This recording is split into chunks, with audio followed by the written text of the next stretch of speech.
Había pensado estos primeros 5 minutos que tengo para centrar un poco la discusión, hacer un enfoque como usuario del urbanismo de los últimos 30 y tantos años de mi vida y centrarlos luego un poco en la experiencia Madrid-Nuevo Norte. Quería empezar haciendo una mención que cuando empecé en el mundo del urbanismo en Madrid estaba vigente el plan del 85. Plan del 85, que me pidieron un primer informe urbanístico de las condiciones de un inmueble. Me leí el plan y fui muy poco capaz de concretar exactamente qué se podía o no hacer en esa parcela, con lo que tuve que ir reiteradas veces a gerencia de urbanismo a intentar entender cuál era la normativa. Salió el plan del 97 y evidentemente lo primero que hizo, porque vamos, pasamos de un plan que yo recuerdo que era mínimamente una descripción de serie de normativas y de planos muy esquemáticos, a una hiperdefinición que tiene el plan del 97, en el que lo primero que se resuelve efectivamente es la concreción de las condiciones que al final arrastran condiciones económicas de las parcelas. Hay que reconocer que eso le dio bastante seguridad jurídica al mercado y yo creo que en la ciudad construida las condiciones eran claras y eso ayudó mucho. Lo que pasa es que yo he querido dividir mi intervención en tres bloques de planeamiento, gestión y lo que llamo el nuevo urbanismo. El plan del 97 lo que le pasó fue que la parte positiva fue que reguló muy bien las condiciones urbanístico-económicas de las parcelas, pero dejó de trabajar para mí dos temas fundamentales. Uno es que si ves el plano del resumen del plan general o el plano, vamos a decir, estratégico, llega el límite del término municipal y ahí hay un vacío. Vamos a ver, es verdad que en esos años, entre la ciudad consolidada y el límite del término municipal, había, vamos a llamar, un interland enorme que de hecho el plan del 97 se dedicó a rellenar. Pero cuando llegas al límite del término municipal no empieza el océano, no hay un acantilado, ahí hay muchas cosas en las que esa relación interlocal yo creo que no fue trabajada. Pero tal vez lo que yo creo que es la mayor carencia del plan del 97 desde mi punto de vista es que realmente no abordó la regeneración urbana porque es un tema evidentemente complejo. El plan del 97 no dibuja ni Madrid-Río, ni la operación de Plaza de España, ni la operación de Renazca, ni Madrid-Nuevo Norte. El territorio de la regeneración es un territorio complejo en el que desde el 97 no se entró. La ventaja es que hoy, como han dicho los anteriores ponentes, tanto ayuntamiento como comunidad han decidido abordar los dos problemas, evidentemente, que había en el 97, el interés interlocal y la regeneración, que es en lo que estamos nosotros en Madrid Nuevo Norte.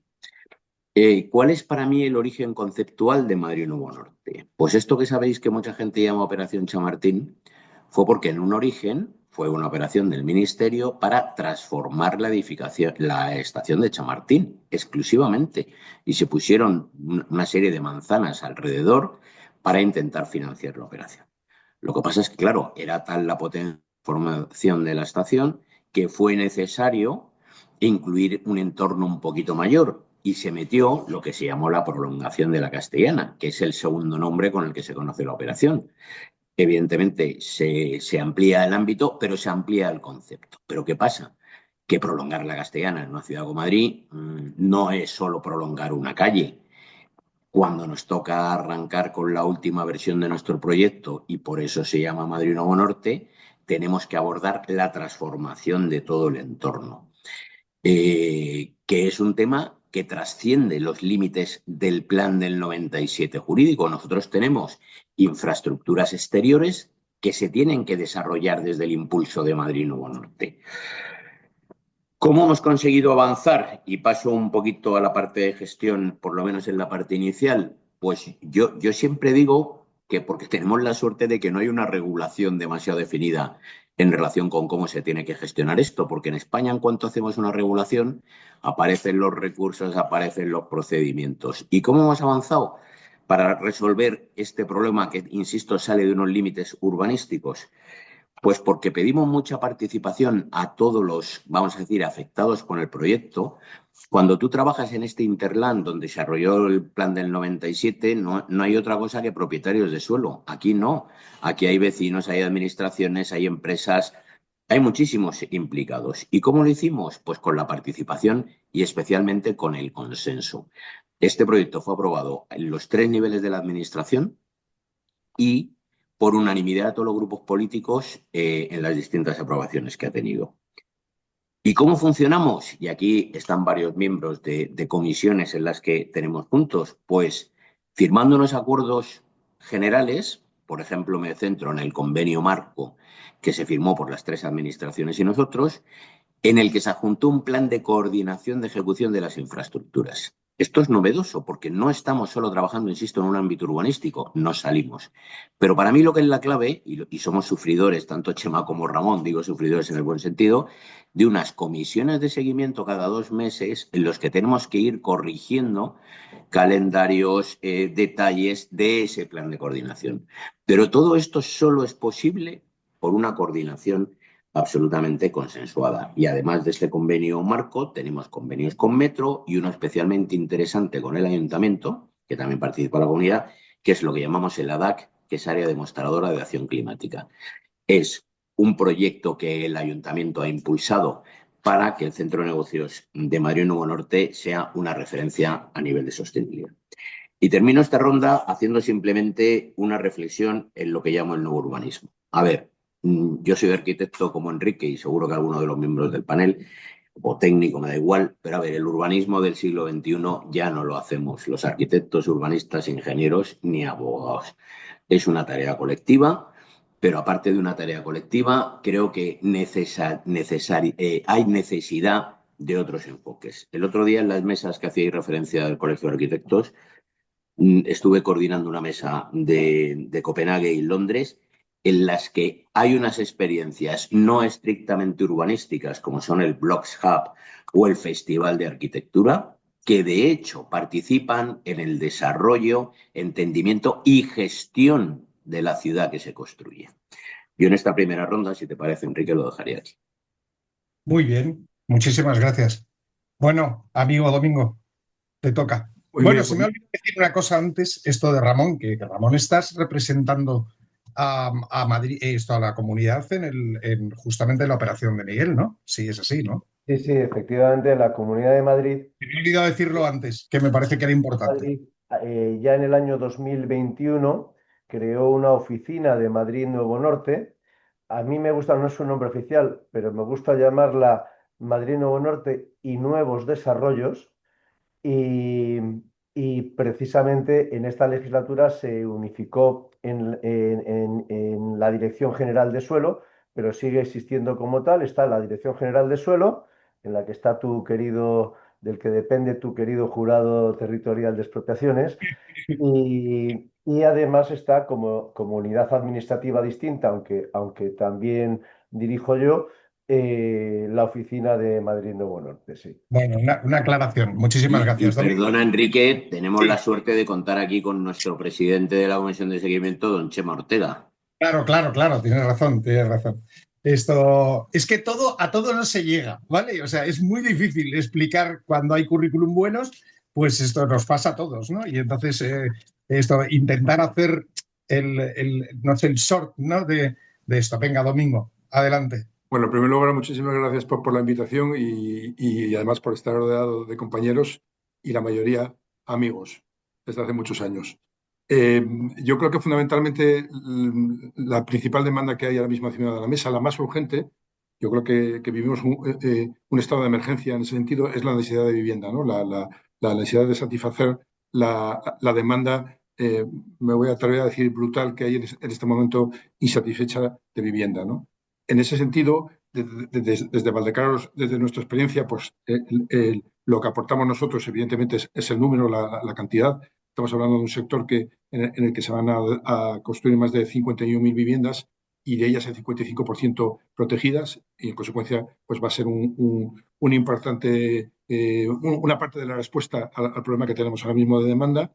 Estamos hablando aproximadamente de 1 de cada 3 viviendas de las que se van a hacer nuevas en los próximos 10 años en la Comunidad de Madrid van a desarrollarse en Valdecarros. Y luego creo que es muy importante la labor que está haciendo la comunidad y el ayuntamiento en este momento con medidas tanto de apoyo a la gestión como de modificaciones normativas que tienen un impacto real en lo que necesitamos ahora mismo y que además, lo digo con cierta envidia, porque de mi vida pasada, cuando yo tuve responsabilidades también públicas, eh, quizás porque no estábamos en aquel momento, en el momento similar a este, en aquel momento no había un problema de demanda, que en aquel momento casi había más oferta que demanda, pero lo digo con cierta envidia, se están tomando medidas muy innovadoras, arriesgadas y ambiciosas. Y yo, sinceramente, pues lo agradezco porque el momento exige hacer ese planteamiento.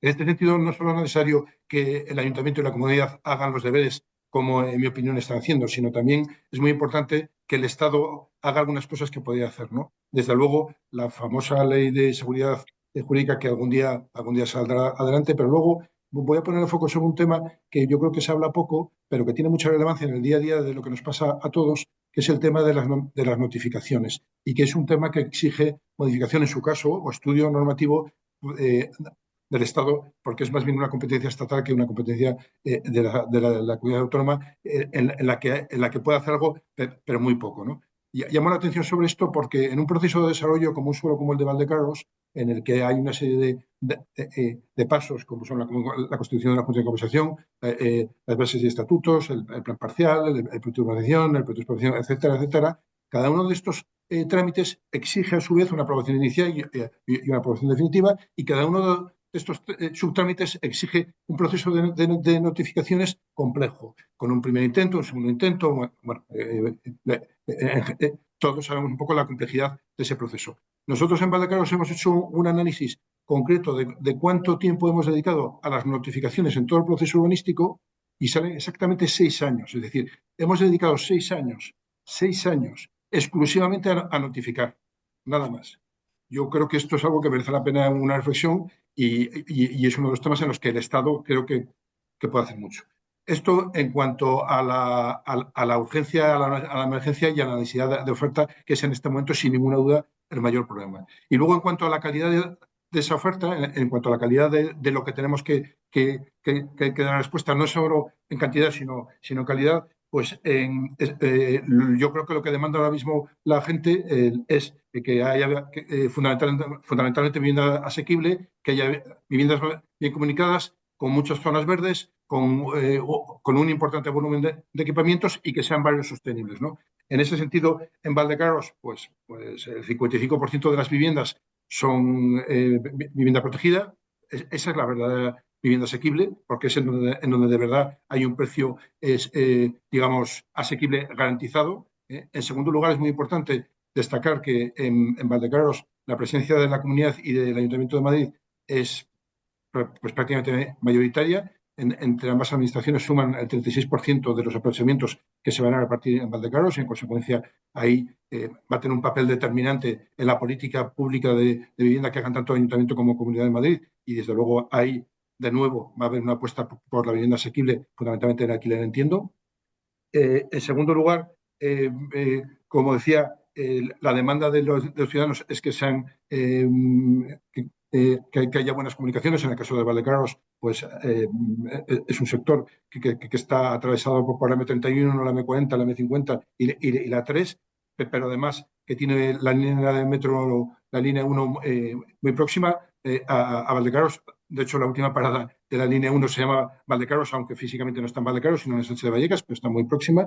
Y sobre todo, apostamos en este momento por lo que entendemos que va a ser, que está siendo ya el medio de transporte público del futuro, que es el BRT, que los que vivimos, como es mi caso, en Valdebebas, ya lo conocemos y que sin ninguna duda es el método de transporte público del futuro, que además en el caso de Valdecarros lo estamos implementando desde el principio ya en las infraestructuras que estamos construyendo ahora, en las etapas 1, 2 y 3 que están en ejecución, ¿no? En segundo lugar, o en tercer lugar, zonas verdes. Pues en el caso de Valdecarros estamos hablando de 7 millones de metros cuadrados de zonas verdes, es decir, 6 veces el Retiro o 2 veces la Casa de Campo, con lo que se va a constituir en el pulmón verde del sur de Madrid, sin ninguna duda. Y además, con una singularidad también relevante, que es que desde cada vivienda a menos de 200 metros va a haber una zona verde, o local o general, pero desde cualquier vivienda a menos de 200 metros va a tener la gente que vive en Valdecarros acceso a una zona verde. En cuanto a los equipamientos, pues qué decir de los equipamientos, la normativa aplicable en Valdecarros y en el sureste ya sabéis que era muy exigente en cuanto a los equipamientos, a las superficies que había que destinar a equipamientos. En Valdecarros estamos hablando de 3,5 millones de metros cuadrados de superficie destinada a equipamientos, y de nuevo aquí hemos intentado que eso esté imbrincado dentro del sector, de manera que desde cualquier vivienda a menos de 300 metros hay un equipamiento público. Y voy a terminar con una apuesta que creo que es una apuesta decidida por parte de Valdecarros, y creo sinceramente que es una apuesta muy, muy importante y que yo creo que exige una reflexión en general, que es que cuando hablamos de sostenibilidad hay una parte fundamental, pero que a veces es como muy pedestre y por eso nos habla de ello, que es el movimiento de tierras, ¿no?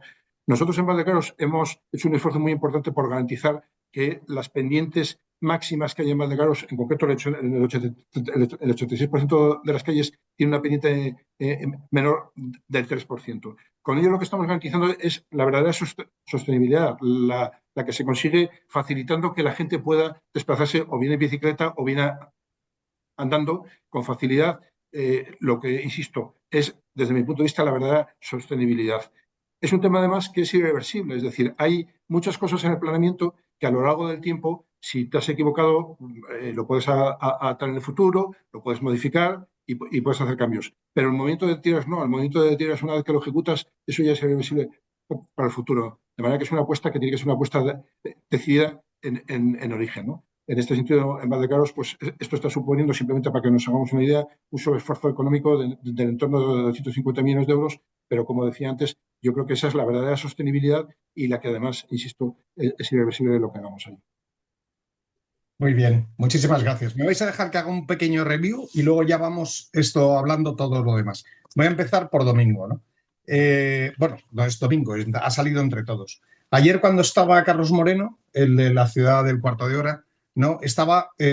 Notaba como una especie de aversión hacia el funcionalismo, ¿no? Y yo lo que recordaba era, joder, pero si en definitiva esto es una ciencia tan joven, ¿no? Como estaba diciendo Miguel, que hemos evolucionado en tan pocos años, esto tenemos que darnos cuenta, hemos evolucionado en tan pocos años, que al final lo que nos pasa es que de eso han pasado una serie de situaciones que nos han hecho zonificar excesivamente la ciudad, segregar los usos, hacer muchas cosas, pero bueno, pero es una experiencia. Ahora lo que tenemos que hacer es mirar un poquito para adentro, ¿no? Bueno, ya empiezo, y entonces hablaba Chema de identificar los retos, ¿no? Y la necesidad de una planificación estratégica. Lo llevo diciendo desde siempre. Es ahora cuando ya por fin parece que se nos ha metido en la cabeza y que, mira, lo decía el otro día Greg Clark en la conferencia inaugural que digo en lo del Coban, que hablaba sobre buscar el ADN de la ciudad, ¿no? Yo creo que Madrid tiene su ADN, pero hemos visto ejemplos, y Miguel estuvo en la mesa, hemos visto ejemplos donde hay que buscar un poquito algo más, o sea, donde tenemos que tener como esa especialidad, una especialidad que a lo mejor todavía no hemos encontrado, pero que no solamente sea la especialidad de las cañas y la risa y el estar en las terrazas, sino que sea una especialidad de la propia ciudad que la tenemos que encontrar entre todos. Es imposible, ¿no?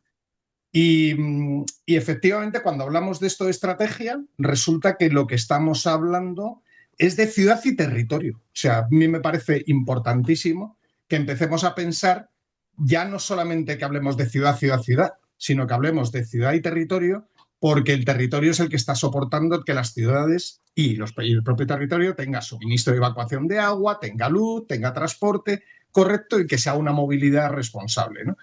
Y entonces esto empiezas a pensar, ¿no? Le das un poquito la vuelta a todo esto que cada uno estamos esto hablando y decíamos la no adaptabilidad de los planes. Claro, si es que tenemos una ley del 1956 que lo único que hemos hecho ha sido irle dando vueltas. Ojo, ley que ya acabo de venir de Hispanoamérica y he estado 2 veces este año, ley que todos los demás estarían como locos de funcionar con ella, que evidentemente tiene una parte de planeamiento, una parte de gestión, una parte de disciplina, pero que claro, que son unas reglas excesivamente cerradas y que tenemos que poco a poco ir saliendo de ellas, ¿no? Ir saliendo e ir innovando, porque nos da una seguridad jurídica de la leche, seguridad jurídica que de vez en cuando, Domingo, se nos vuelve en contra, como pasó con el Plan General del 85 de los suelos no urbanizables. Bueno, cuando descubre en el 97 alguien que los planes, que los suelos, esto que se están en los desarrollos eran suelos no urbanizables y entonces esto no se había hecho las estas de impacto y entonces esto se provoca la judicialización terrible del urbanismo, que esa es una de las penas que tenemos no solamente en España, sino en toda Europa, ¿no? Y que poco a poco lo han ido solventando, pero yo recuerdo bueno, que hay que darle una vuelta, que parecía que ese borrador de la ley del suelo llevaba algo, pero se ha quedado hoy en nada, ¿no? Efectivamente, Miguel, que más o menos pues hemos compartido en el tiempo, yo recuerdo que salí y lo primero que hice fue en el Colegio de Aparejadores, que había un curso sobre el Plan General del 85, ¿no? Y me volvía loco, ¿no? Luego en el Plan General del 97 tuve la suerte desde la Junta de Latina, que era el arquitecto jefe, pues entonces tuve la suerte de participar, ahí estoy en la memoria del plan, como muchos otros compañeros, y entonces, pues sí, se centró excesivamente, yo creo que sí, que hubo, no es por ponerle pegas, sino que era lo que tocaba, ¿no? Yo creo que hoy, sí, Luis Rodríguez Avial reconocía en una cena que estaba también Domingo, nos reconocía que la primera vez que escuchó la palabra medio ambiente, o sea, relacionado con el urbanismo, y él se quedó como diciendo, ostras, ¿y esto cómo lo vamos a tocar, no? Bueno, pues yo creo que ahora también está volviendo a pasar y me parece de una necesidad terrible por volver otra vez a esto de que estamos tomando una botella de agua, estamos mandando un email o estamos levantando el teléfono o tenemos aire acondicionado, pero no pensamos de dónde viene todo eso. No pensamos de dónde viene esa electricidad, de dónde viene ese agua, de dónde se ha hecho la botella, que es esa la parte de la circularidad que tenemos que poco a poco ir metiendo o sea, que seamos conscientes que para hacer una ciudad tan grande como la que queremos hacer, pues se necesita de todo el territorio, ¿no? De un territorio mayor que seguramente que el de la, bueno, no con seguridad, esto de lo que tiene, lo que habéis llamado, que me ha encantado, lo de la, ¿cómo era? Cuando se hablaba de Madrid, ¿no? Esto como territorio, ciudad-región, ¿no? O algo así. La primera vez que escuché hablar de una mirada hacia adentro, en ese territorio, la regeneración, la primera vez que escuché hablar de esto fue a José Antonio Granero. Yo de repente estaba escuchando y estaba proponiendo sobre un barrio antiguo de Madrid y dije, no puede ser. Y de repente cuando salí de allí dije, joder, ¿y por qué no? ¿Por qué no va a poder ser? ¿Por qué no vamos a poder ampliar en las viviendas que existen y que a lo mejor autofinancien parte de la operación? ¿Por qué no vamos a poder con estas fábricas que tenemos obsoletas cambiar ese uso industrial por un uso residencial? Y entonces me sorprendí, ¿no? Y creo que es eso. O sea, bueno, que tenemos que seguir mirando hacia adentro. Es una mirada que tenemos que darle la vuelta un poquito y empezar a pensar en la ciudad existente, que es la que tenemos, y ya está.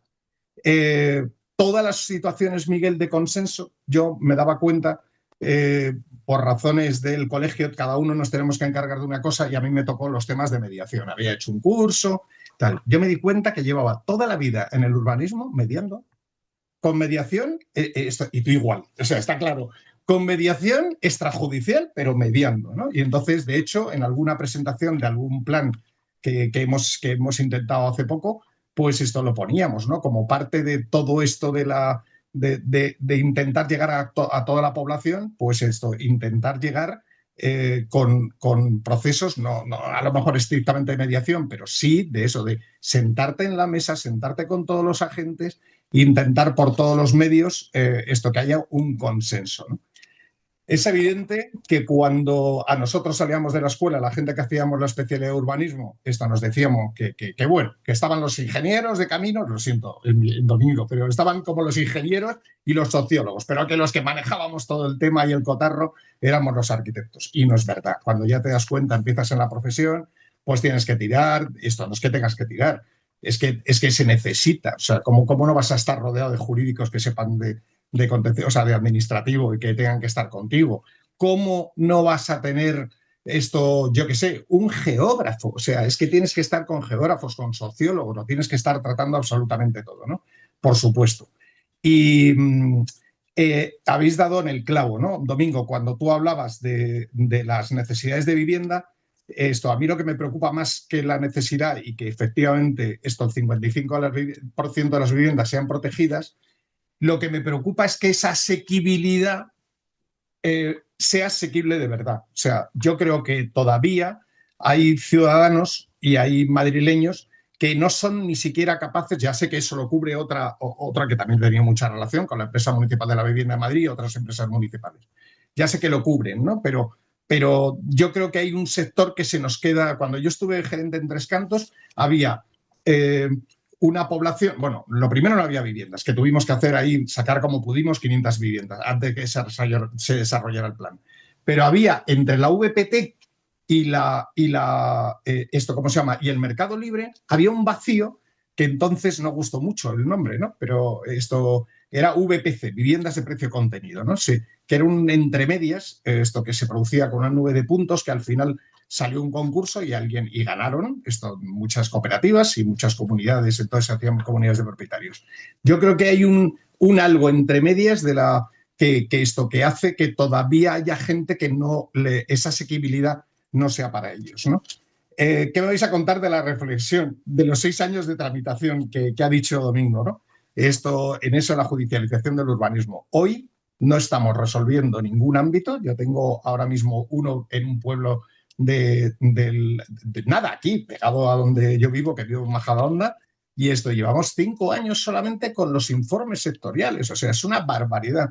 Sí que es verdad que me gusta mucho esto de lo que ha hecho la Comunidad de Madrid, de la aceleradora urbanística, pero claro, esa aceleradora no va a poder poner en marcha a las compañías ni a los informes que dependen del Estado, ¿no? Y eso, y ya por terminar, y daros paso a algunas preguntas que creo que podemos desarrollar.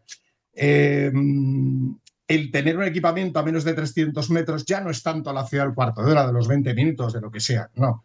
Yo creo que lo que hay que intentar, esa es una reflexión mía personal, es recuperar el barrio, el concepto de barrio. O sea, simplemente es algo en donde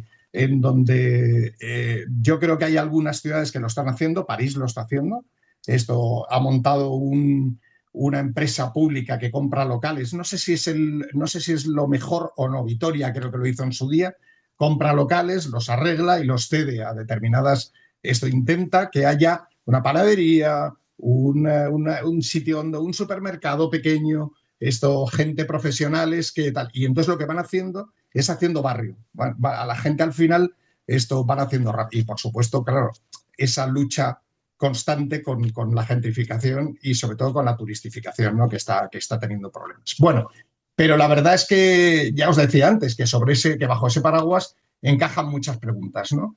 Y yo lo que creo es volver otra vez. O sea, yo creo que para la gente que nos está escuchando, yo creo que hay preguntas como cómo se debería coordinar el crecimiento de la capital con el área metropolitana y los municipios del entorno, para que no haya desequilibrios territoriales.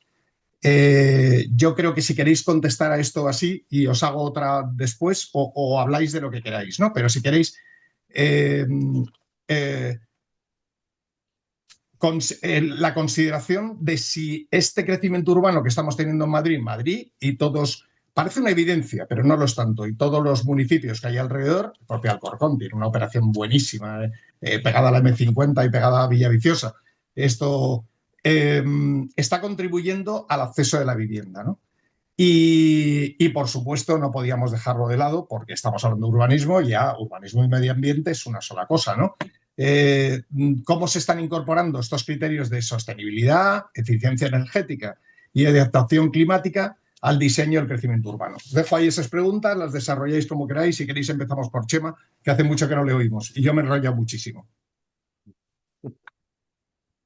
Muy bien. Efectivamente, Enrique, creo que esta primera intervención ha generado ya muchísimos temas, muchísimas cuestiones a tratar, todas muy interesantes, como cabía esperar de los intervinientes que me acompañan hoy.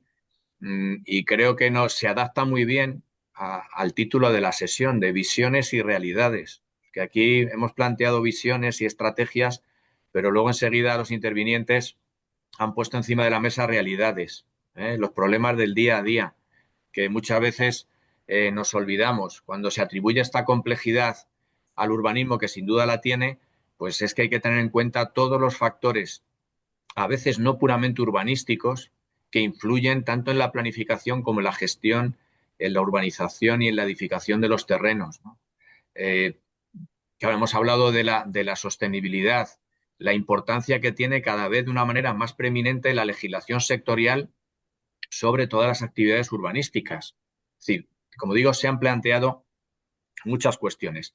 Yo, de lo que ha suscitado ahora Enrique en su última reflexión, voy a centrarme en algunas cosas porque, como digo, sería inacabable tocar todos los temas que han planteado los ponentes. Lo primero, el tema de la ordenación del territorio y la ciudad y el territorio. La planificación urbanística, la planificación territorial. Estas dos potestades tan conectadas que la doctrina se ha esforzado por definir durante muchos años, su contenido, su alcance, que ahora pues se ha visto modulada de alguna manera con la introducción de la figura del plan estratégico municipal, una figura de ordenación del territorio, pero que ya se refiere exclusivamente a un término municipal, pero sí que suscita la cuestión efectivamente de cómo se integran estas grandes conurbaciones, este área metropolitana del cual Madrid pues es el centro, pero es una parte más, entre otras muchas ciudades grandes como Alcorcón, que nos acompaña aquí Francisco, y otras las grandes ciudades que rodean a la ciudad de Madrid. Yo creo que las herramientas de ordenación territorial, es decir, las herramientas que establezcan una estrategia de crecimiento y de ordenación que integre todas las políticas públicas, pero desde una perspectiva supramunicipal, creo que esto es una necesidad acuciante y que quizá se ha visto condicionada por la complejidad de los instrumentos de ordenación que en su momento definieron las leyes. Se ha referido antes Ramón a la Ley 995, efectivamente, instrumentos de ordenación territorial quizá excesivamente complejos, porque lo que necesitan las ciudades de estos entornos metropolitanos son pautas claras y tampoco hace falta que sean excesivamente prolijas o detalladas para ordenar su crecimiento y para que este impacto territorial que tiene el crecimiento de cada una de las ciudades sea un impacto que esté integrado, que esté analizado desde un foco más amplio, un foco regional.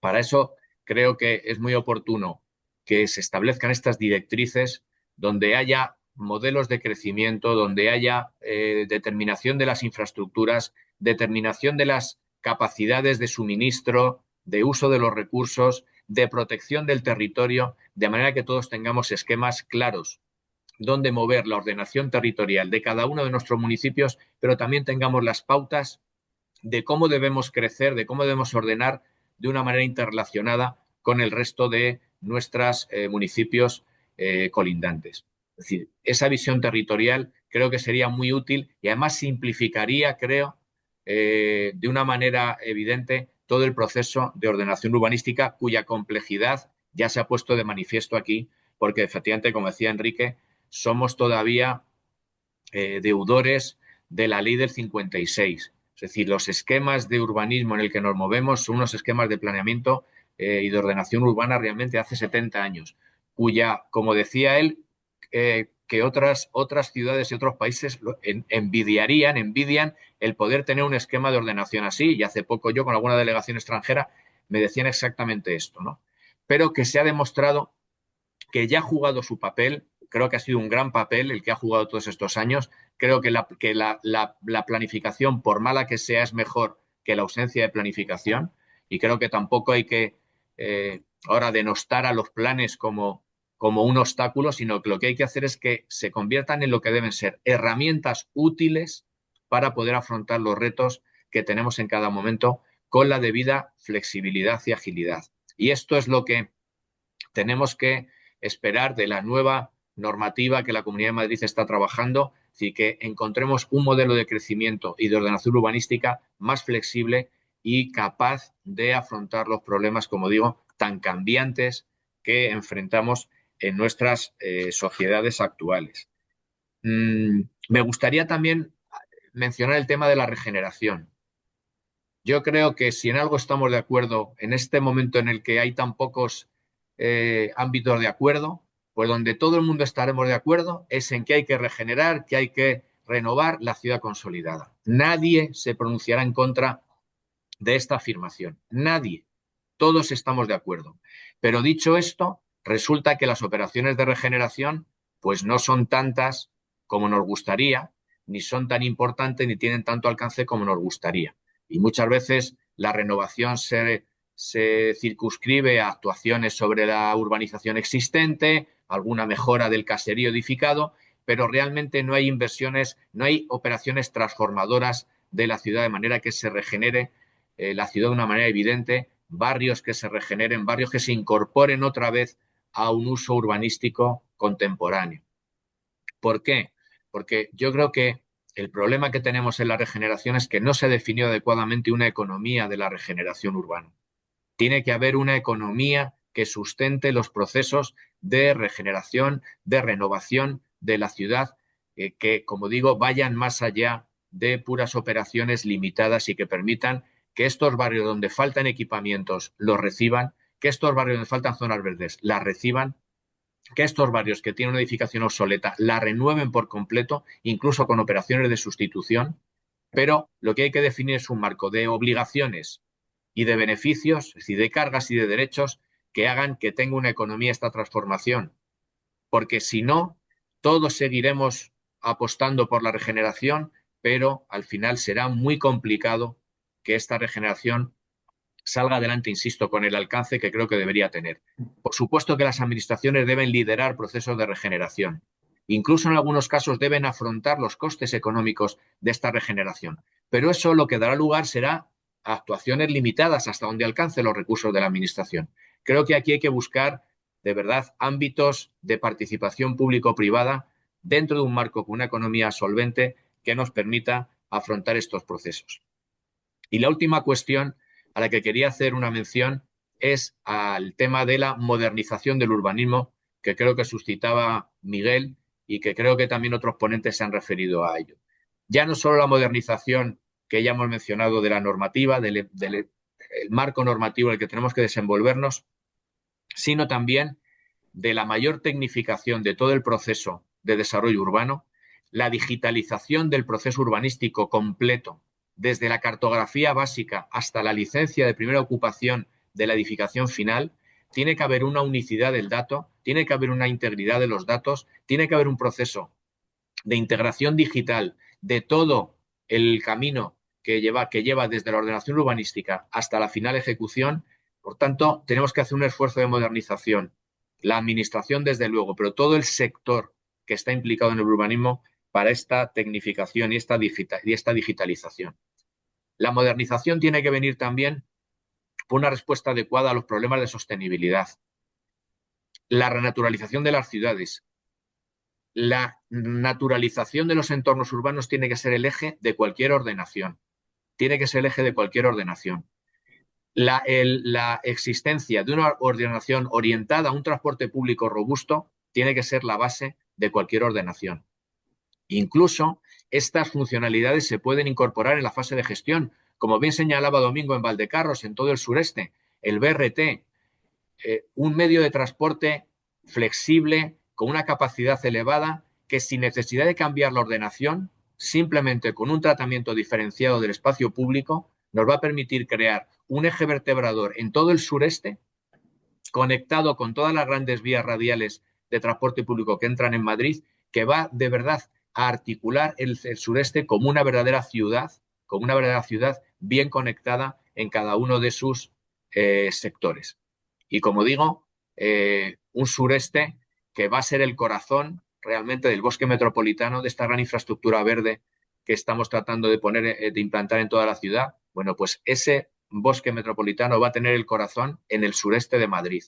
En el sureste de Madrid, lo que esperamos es que nuestros ciudadanos no solo encuentren una vivienda asequible, para lo que creo que todos trabajamos, sino que encuentren también un medio urbano de verdadera calidad, recualificado, para que tengan una calidad de vida, una salubridad, una ciudad saludable, una ciudad enfocada al uso peatonal, al uso ciclista, para que, como digo, nos movamos en un entorno verdaderamente cualificado como el que creo que estamos tratando de construir entre todos en el sureste. Bueno, como digo, hay muchos puntos más que tratar y seguramente tendremos ocasión de ver alguno más. Muchas gracias. Ha habido antes una cosa, gracias por recordármelo, Chema, que ha sido lo de los planes. O sea, cuando estamos pensando en ese nuevo o en esas modificaciones del sistema que tenemos, hay dos temas, esto que son fundamentales, que estuvimos tratando con el Consejo General del Poder Judicial hace 4 semanas en Burgos, que era, una, el por qué efectivamente hay muchos todavía territorios que no tienen plan, pero muchos, ¿eh? Y por qué esto, la dificultad de aplicar o sea, el sistema que tenemos para las grandes ciudades, aplicándolo a las pequeñas y a las medianas. Hay que buscar algo entre medios. ¿Os acordáis antes que estaba el proyecto de limitación de suelo urbano, normas subsidiarias y planes generales? Entonces, digamos que cada territorio necesita un tipo de documento. Y otra cosa fundamental, es que nos decían los jueces que era imposible aplicar la ejecución de sentencias, justamente por esto, o sea, porque era imposible, claro, en los pequeños municipios. Una de las circunstancias venía agravada por los planes. Bueno, pues a ver quién le tocaba siguiente. Yo voy a tratar de ser, Venga, sí, perdona, eras tú, Ramón, sí. voy a tratar de ser conciso, que se nos va, porque efectivamente son tantos los aspectos de los que se puede hablar que al final podríamos estar aquí y hacer más tiempo que las 3 jornadas del Colegio de Sí, Arquitectos en una sí. sola mesa. Pero fíjate, yo me quedaría con el planteamiento y alrededor de ese que ha dicho Chema hace un momento, que hay que hablar de visiones y realidades. Y además es que, y muchas veces se ha hablado en el urbanismo, se ha hablado muchas veces de visiones y se ha hablado muchas veces de realidades, pero no se puede tener visión sin contemplar la realidad y no se puede contemplar la realidad sin tener visión. En definitiva, no se puede hacer ni plantear un urbanismo, ni estrategias de urbanismo, ni estrategias de crecimiento, ni estrategias de renovación si no atendemos a lo cercano con visión de futuro, o como alguna vez me gusta decir, porque hay que trabajar en el corto, en el medio y en el largo plazo a la vez. Eso de decir, no, el largo plazo lo dejamos para mañana, no, el largo plazo empieza hoy.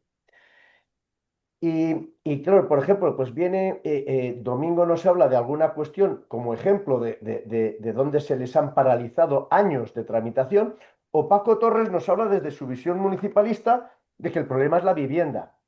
Pues voy a decir que el problema de la vivienda es una realidad hoy, pero además tiene que ver con una visión a futuro, viendo el problema que tenemos hoy con las perspectivas demográficas que tenemos en la Comunidad de Madrid. La conferencia ayer o anteayer, ya me pierdo los días, anteayer de Greg Clark fue fantástica. Estamos viendo que la curva de crecimiento de población de nuestras conurbaciones urbanas europeas, pues más o menos tocará techo de aquí al 2080. Bueno, pues hay que tener precisamente eso y todo eso integrarlo en estrategias.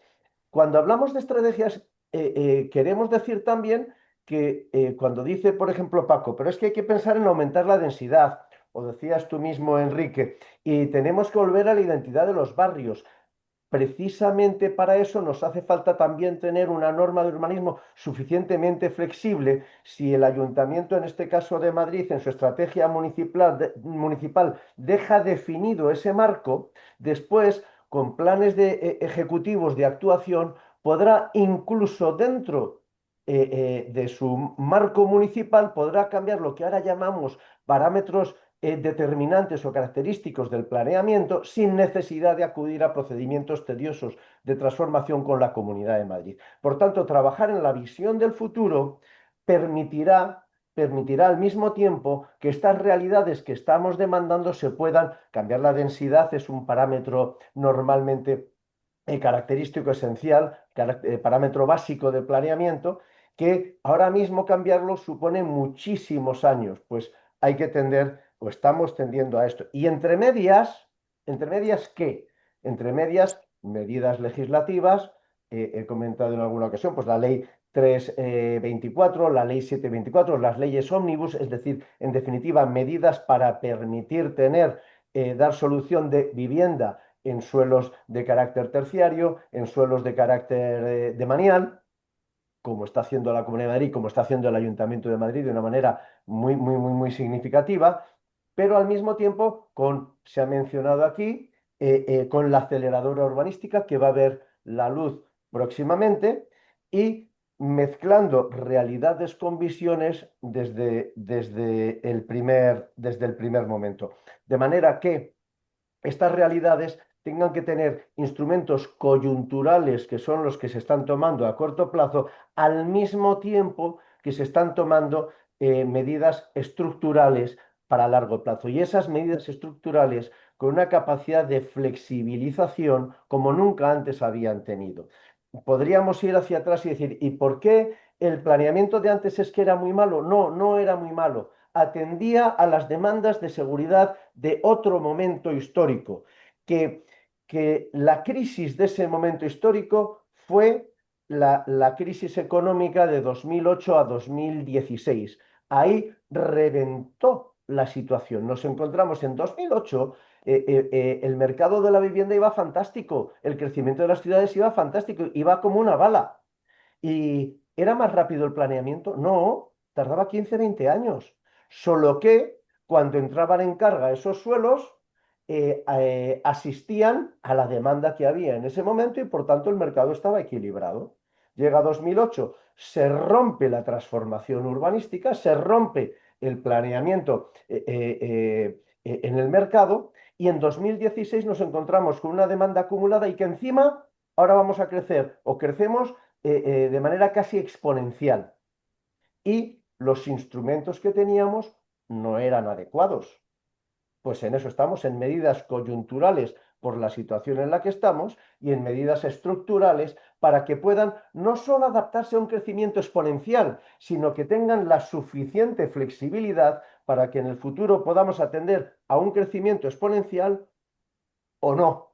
Es decir, que tengamos unas estructuras que nos permitan adaptarnos a un crecimiento más rápido o más lento. Y a partir de ahí, no quiero repetir lo que se ha dicho, pero muy interesante, como apuntaba Chema, tenemos que tener una renovación, una modernización, porque las herramientas que nos da ahora mismo la tecnología, la inteligencia artificial, nos tienen que permitir, y las administraciones todavía estamos 3 pasos atrás en modernización tecnológica, y ahí esos 3 pasos atrás, yo diría que debemos pedir al mercado que nos empuje hacia adelante. Una pincelada última. Parece que nos olvidamos y todo esto sabemos que tenemos que crecer con criterios de sostenibilidad, que tenemos que respetar, que reventamos nuestro entorno. Y voy a decir pues que los nuevos consorcios urbanísticos que estamos impulsando desde la Comunidad de Madrid en coordinación con municipios del área metropolitana, voy a decir que tienen 2 elementos diferenciadores y no me enrollo detallándolos, solo lo digo como titular.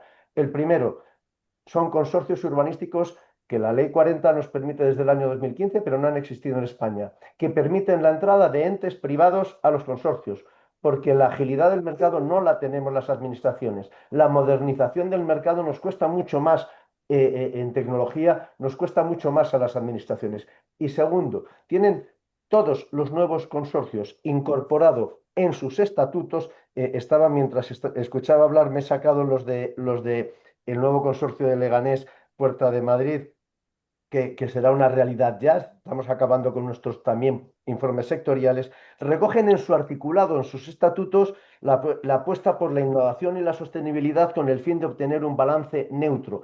¿Y de dónde hemos aprendido estas cosas? Pues lo digo abiertamente. Hemos aprendido de Crea Madrid Nuevo Norte porque importamos, por eso decía, y nuevos desarrollos, importamos aquello en lo que han ido adquiriendo experiencia algunos, importemos, utilicemos esa experiencia y aprendemos, y digo también, aprendemos y llevamos esta realidad a otros municipios del área metropolitana, aprendemos del Ayuntamiento de Madrid, en el que formamos parte con ellos, pero que no deja de ser una estructura y una ordenanza municipal del Ayuntamiento del área demostradora de acción climática, y lo que se vive ahí y las experiencias que se comparten ahí, lo que hacemos es llevarlas a otros municipios del área metropolitana, porque no tiene sentido, lo mismo que decíamos de las estrategias, no tiene sentido crecer en una estrategia territorial de manera aislada. La estrategia, por definición, es global.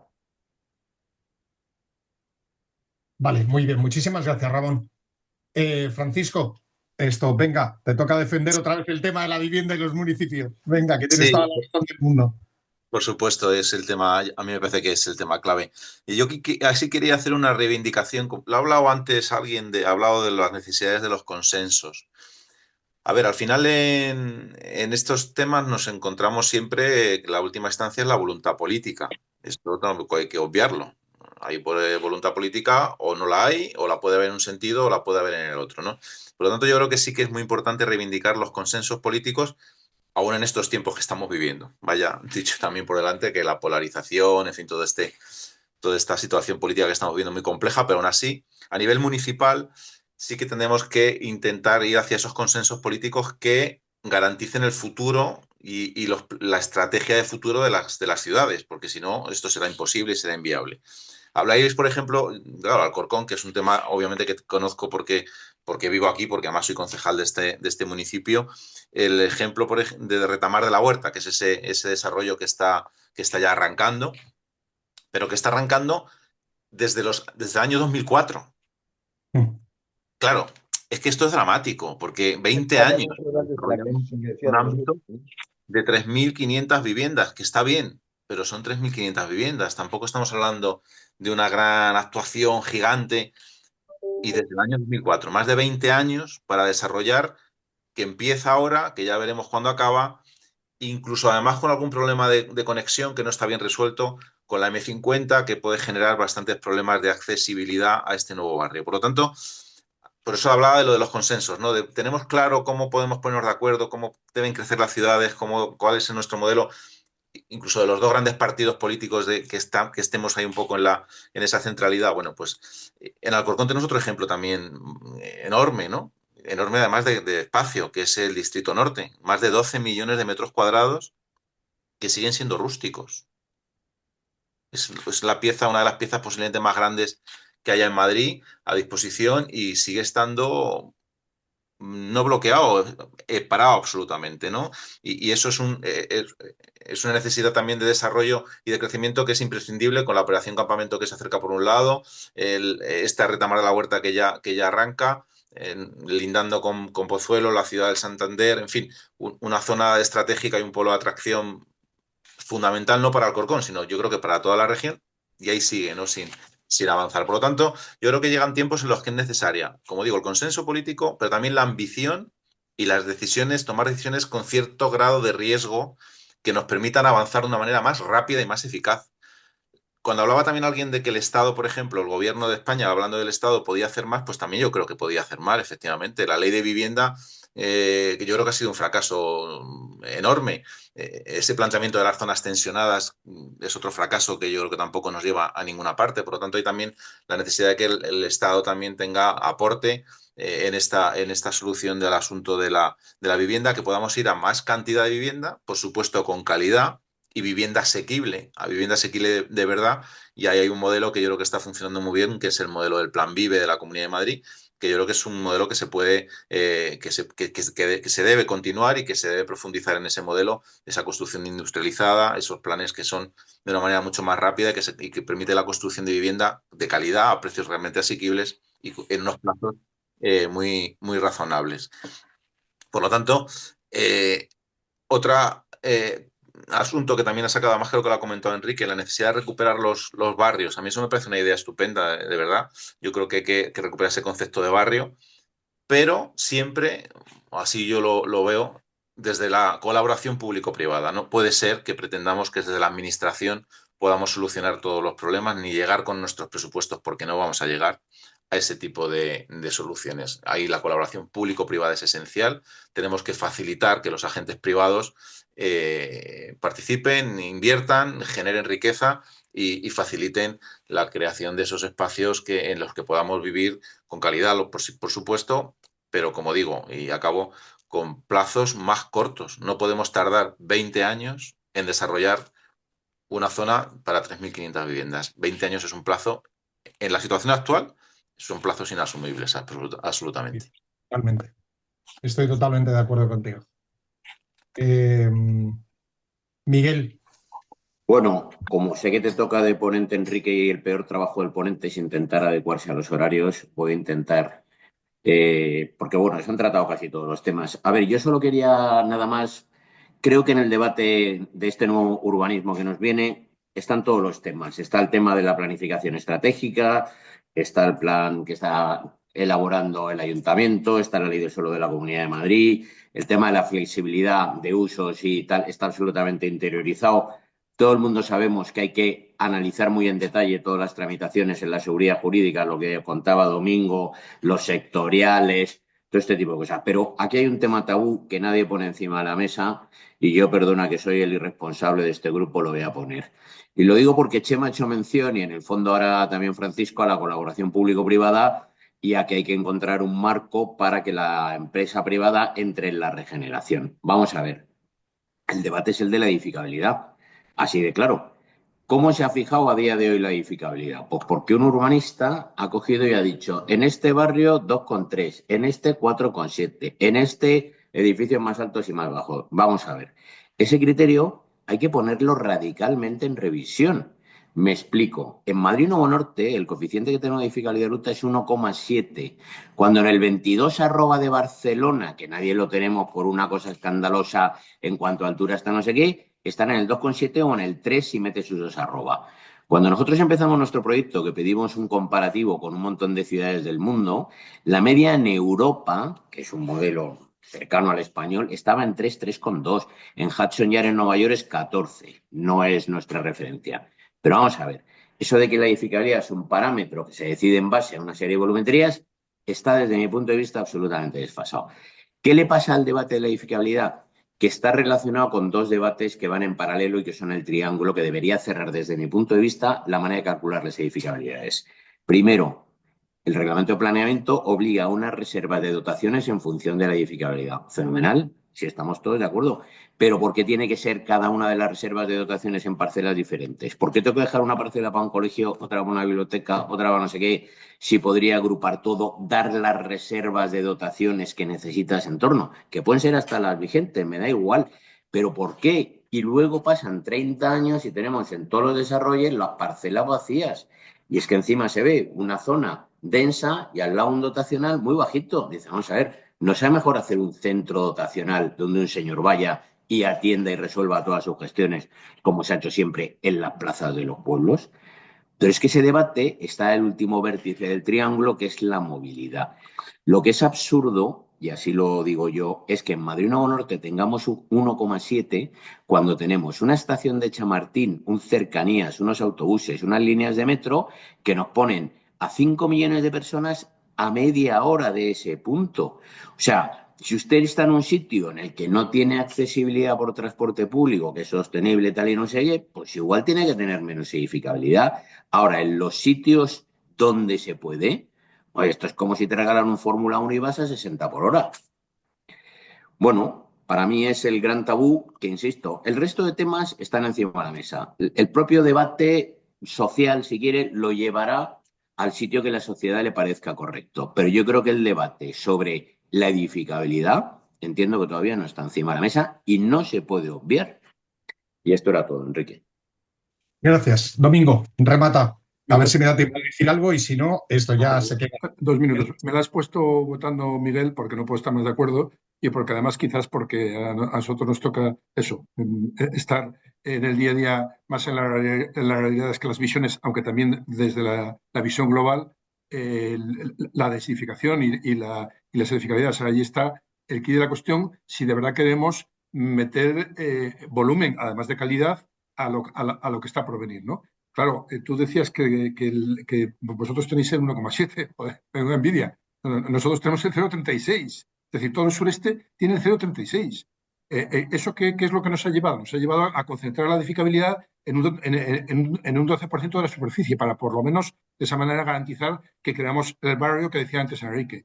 Pero ¿por qué 0,36 con la necesidad que hay en este momento de vivienda? ¿O por qué 1,7? Cuando el barrio de Salamanca, que yo creo que es un barrio en el que a cualquiera de los que estamos aquí nos gustaría vivir, tienen un ratio de 4.